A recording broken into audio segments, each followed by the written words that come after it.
All right, let's start off this linguini with butter and herbs on Dave's Cooking Show. All right, in a pan over a medium heat, we have about 4 tablespoons of butter.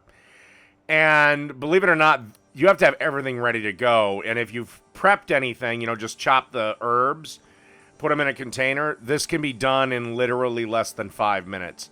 The longest thing that you'll do with this dish is literally boil the water for the pasta. So you want the pasta in.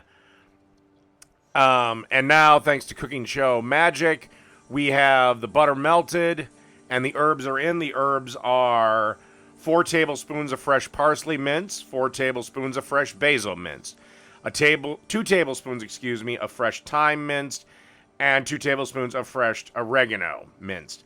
And I also have a clove of garlic just to give it a little extra flavor. And you basically want to go until the herbs are wilted. Of course, also salt and pepper to taste.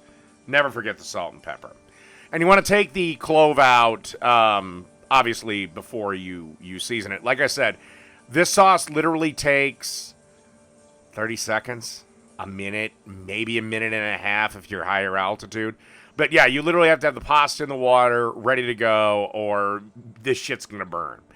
All right, and as you can see, they're wilted, and time to add our pasta in there. This is 12 ounces of spaghetti. Yes, it was supposed to be linguini, but fuck it. It's a different dye setting. There's no difference between linguini and spaghetti except shape, so fuck off if you think there's a difference.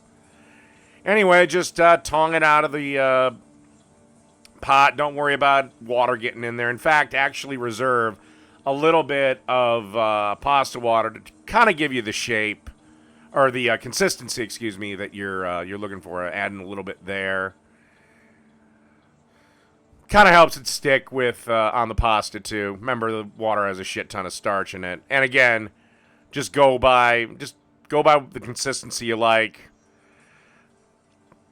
and then just stir this around till everything's coated. All right, on to plating. Like I said, this dish can be done in about 9 minutes from when the pasta hits the water. All right, time to plate it up. Just get yourself a bowl and put the desired amount you want in there. And you can certainly top this with Parmesan cheese if you like, or I, of course, topped it with my favorite, pepper. But again, cheese is fine, or, whatever you like. And that's linguini with butter and herbs. Done.